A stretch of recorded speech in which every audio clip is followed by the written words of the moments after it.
ఒక ఇంటికి తాళం పడింది. ఆ ఇంట్లో ఎవరూ లేరని ఓ వ్యక్తి కనిపెట్టాడు. తాళం పగలగొట్టి లోపలికి వెళ్ళాడు. విలువైన వస్తువులు ఎత్తుకెళ్ళాడు. అక్కడితో ఆగలేదు. మరో ఇల్లు, మరో తాళం, మరో చోరీ. పగలు అందరిలాగే మేస్త్రి పని, కరెంటు పని చేస్తూ తిరిగిన ఓ యువకుడు రాత్రి మాత్రం తాళం వేసిన ఇళ్లపైనే కన్నేశాడు.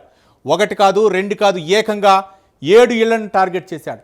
ఇంటి తాళం ఎప్పుడు పడుతుంది, ఇంట్లో వాళ్ళు ఎప్పుడు బయటికి వెళ్తారు అన్నీ ముందే గమనించి పక్కా రెక్కీతో చోరీకి దిగాడు. కానీ ఎక్కడో చేసిన చిన్న తప్పే చివరికి అతని దొంగతనాల గుట్టును విప్పింది.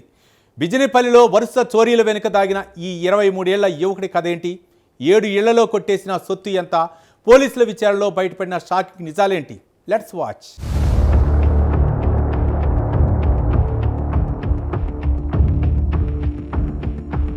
నాగర్ కర్నూలు జిల్లా బిజినపల్లి మండలంలో వరుస చోరీలు కలకలం రేపాయి. తాళం వేసి ఉన్న ఇళ్లనే టార్గెట్ చేస్తూ ముందుగా రెక్కీ నిర్వహించి ఆ తర్వాత చోరీలకు పాల్పడుతున్న ఓ యువకుణ్ణి పోలీసులు అదుపులోకి తీసుకున్నారు. మేస్త్రీ పనులతో పాటు కరెంటు పనులు చేస్తూ సాధారణంగా కనిపించే 23 ఏళ్ల యువకుడే ఏకంగా 7 ఇళ్లలో చోరీలకు పాల్పడ్డాడు. బిజినపల్లి మండలం శాయినపల్లి గ్రామానికి చెందిన కసరి శివకుమార్ కూలి పనులు చేసుకునే తన తల్లితో కలిసి నివసిస్తున్నాడు. మేస్త్రీ పనులు, కరెంటు పనులు చేస్తూ సంపాదించిన డబ్బును స్నేహితులతో కలిసి మద్యం, విందులు, జలసాలకు ఖర్చు చేసేవాడు. చేతిలో డబ్బులు లేకపోవడంతో ఈజీగా డబ్బు సంపాదించాలనే ఆలోచనతో దొంగతనాల బాట పట్టాడు. చోరీలకు పాల్పడే ముందు శివకుమార్ పక్కాగా రెక్కీ చేసేవాడు. ఏ ఇంటికి తాళం వేసి ఉంది, ఇంట్లో ఎవరెవరు ఉంటారు, ఎప్పుడు బయటకు వెళ్తారు అనే విషయాలను గమనించేవాడు. ఇంట్లో ఎవరూ లేరని నిర్ధారించుకున్న తర్వాతే చోరీకి వెళ్లేవాడు. తాళం వేసిన ఇంటి వద్దకు చేరుకుని ఇనుప రాడ్, గడ్డపార వంటి వస్తువులతో తాళం పగలగొట్టి లోపలికి ప్రవేశించేవాడు. అనంతరం బీరువాపై దృష్టి పెట్టి తాళం చెవి దొరికితే దానితోనే తెరిచేవాడు. లేకపోతే ఇనుప రాడ్తో బీరువాను పగలగొట్టి బంగారం, వెండి ఆభరణాలు, నగదును దోచుకెళ్లేవాడని పోలీసులు తెలిపారు. చోరీ చేసిన తర్వాత కూడా ఆధారాలు మిగలకుండా జాగ్రత్త పడేవాడని పోలీసులు తెలిపారు. ఉపయోగించిన ఇనుపరాడ్ను మార్గమధ్యలోనే పడేసి వెళ్లేవాడు. దొంగిలించిన సొత్తును మాత్రం తన తల్లికి తెలియకుండా ఇంట్లోని ఓ పెట్టెలో దాచిపెట్టేవాడు. ఇలా శాయినపల్లి గ్రామంలో 5 ఇళ్లు, మామాయిపల్లి గ్రామంలో 2 ఇళ్లలో మొత్తం 7 చోరీలకు పాల్పడినట్లు పోలీసులు వెల్లడించారు. వరుస చోరీలపై దర్యాప్తు చేపట్టిన బిజినపల్లి పోలీసులు చివరకు శివకుమార్ను అదుపులోకి తీసుకున్నారు. విచారణలో వరుస దొంగతనాల గుట్టు బయటపడింది. నిందితుడి వద్ద నుంచి 25.1 తులాల బంగారం, 182 తులాల వెండిని స్వాధీనం చేసుకున్నారు. వీటి విలువ సుమారు 40 లక్షల రూపాయలు ఉంటుందని పోలీసులు తెలిపారు.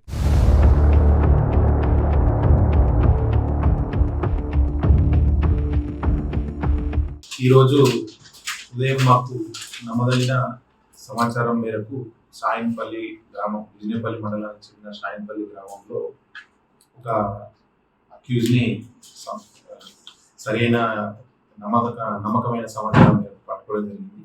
అతని పేరు కాసరి శివకుమార్, తండ్రి పేరు లింగయ్య, 23 సంవత్సరాలు, కులము ఉపరి, మేస్త్రి పని, అలాగే ఎలక్ట్రీషియన్ పని కూడా చేశాడు.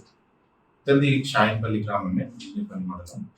ఇతని మీద మాకు కొంచెం నమ్మదైన సమాచారం మేరకు మేము పట్టుకొని విచారించగా అతను గత 2-3 సంవత్సరాల నుండి అప్పుడొక దొంగతనం చేసినట్లుగా మా ఇంటరాక్షన్లో ఒప్పుకోవడం జరిగింది.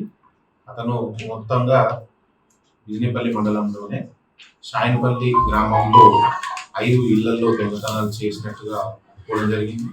అలాగే మమ్మాయిపల్లి గ్రామంలో కూడా, పక్కనే ఆనుకుని ఉన్న మమ్మాయిపల్లి గ్రామంలో కూడా ఒక 2 దొంగతనాలు చేసినట్లుగా ఒప్పుకోవడం.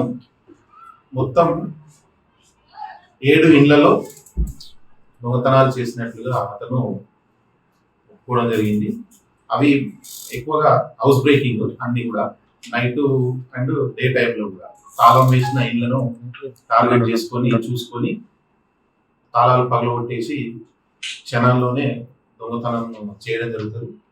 దొంగిలించిన సొత్తు అంతా ఇంటి కన్స్ట్రక్షన్ కోసం వాడుకుందామని ఇంట్లో దాచిపెట్టుకున్నాడు. ఇల్లు కన్స్ట్రక్షన్ చేసుకుంటున్నాడు, ఇంట్లో దాచిపెట్టుకున్నాడు. కొంత వెండి మరియు దొంగతనాలలో కొద్దిగా నగదు కూడా దొరికింది. ఆ నగదును అతను ఖర్చు పెట్టుకోవడం జరిగింది. ఒక 35 తులాల వెండి వడ్డానము అమ్ముకోవడం జరిగింది. అదని నగదు కూడా ఖర్చు పెట్టుకోవడం జరిగింది. ఈ 7 దొంగతనాలకు సంబంధించి కూడా మొత్తం అరౌండ్గా 25.1 తులాల బంగారు నగలను, 182 తులాల వెండి ఆభరణాలను మేము ఈరోజు అతని వద్ద నుండి స్వాధీనపరుచుకొని, అలాగే అతను వాడిన మొబైల్ ఫోన్ కూడా మేము సీజ్ చేసుకోవడం జరిగింది. ఇతని మీద పాత ఎలాంటి కేసులు లేవు. ఇప్పటివరకు జైలుకి అయితే పోలేదు. ఇప్పటివరకు పోలీసులు పట్టుకోలేదు. ఫస్ట్ టైం పట్టుకోవడం జరిగింది. 25 తులాల బంగారు, 25.1 తులాల బంగారు మరియు 182 తులాల వెండి నగలు స్వాధీనం చేసుకోవడం జరిగింది. ఈ మెయిన్గా మా టీంలో శంషుద్దీన్ ఎస్ఐ అండ్ భీముడు PC, home guard Ramesh, home guard Shiva, వీళ్ళు ఎక్కువగా కష్టపడి వీటిని అతన్ని పట్టుకొని అలాగే రికవరీలో చాకచక్యంగా పనిచేయడం జరిగింది. మంచి ఇన్ఫర్మేషన్ సిస్టమ్ తోటే ఇది ఇప్పుడు వర్కౌట్ అయింది. ఈ ప్రజలకు మెయిన్గా మేము చెప్పేది ఏంటంటే, తాళం వేసి వెళ్ళినప్పుడు పోలీసులకు సమాచారం ఇవ్వడం కానీ, తాళం వేసేటప్పుడు ఏదన్నా పండగలకు ఇంకెక్కడన్నా ఫంక్షన్లకు పోయేటప్పుడు కూడా ఎక్కువ మొత్తంలో బంగారు ఇళ్లలో పెట్టుకోవద్దని, బ్యాంకులలో భద్రపరచుకోవాలని మేము ప్రజలకు మెయిన్గా సూచనలు చేయడం జరుగుతుంది. ఒకవేళ ఏదైనా జరిగినా వెంటనే సమాచారం ఇస్తే వాటిని కేసు నమోదు చేసి దొంగల్ని పట్టుకోవడానికి మా శాయశక్తిలో ప్రయత్నం చేస్తామని ఈ సందర్భంగా అందరికీ తెలియజేస్తుంది. ఇతను చేసిన దొంగతనాల్లో 2023 డిసెంబర్లో ఒక దొంగతనం జరిగింది. ఇది షాయిన్పల్లిలోనే. తర్వాత 2025లో మమ్మాయిపల్లిలో జరిగింది. 2025లో 2, తర్వాత 2026లో 4 దొంగతనాలు. మొత్తంగా 7 దొంగతనాలు. అందులో 5 షాయిన్పల్లి విలేజ్లో, 2 మమ్మాయిపల్లి విలేజ్లో చేయడం జరిగింది. మ్యాక్సిమం మొత్తం పోయిన సొత్తుకు కొంచెం తప్ప మొత్తం రికవరీ మేమైతే చేయడం జరిగింది. విలువైన ఆభరణాలు ఏదైనా ఉన్నా కొద్దిగా బ్యాంకులలో భద్రపరుచుకుంటే బాగుంటుంది అనేది మా తరఫు నుంచి సలహా. సార్ దొంగతనం అంతా నైట్ టైం చేసేదా పగటి పూట చేసేదా? ఇందులో పగటి పూట ఎక్కువ దొంగతనాలు ఉన్నాయి. 1-2 కేసులు నైట్ దొంగతనాలు కూడా ఉన్నాయి. ఏదున్నా తాళం వేసిన ఇళ్లను టార్గెట్ చేసుకొని వెంబడే దొంగతనం చేయడం జరుగుతుంది. ప్రాపర్ షాయిన్పల్లి, ఆయన సొంత ఊర్లోనే దొంగతనాలు చేసి.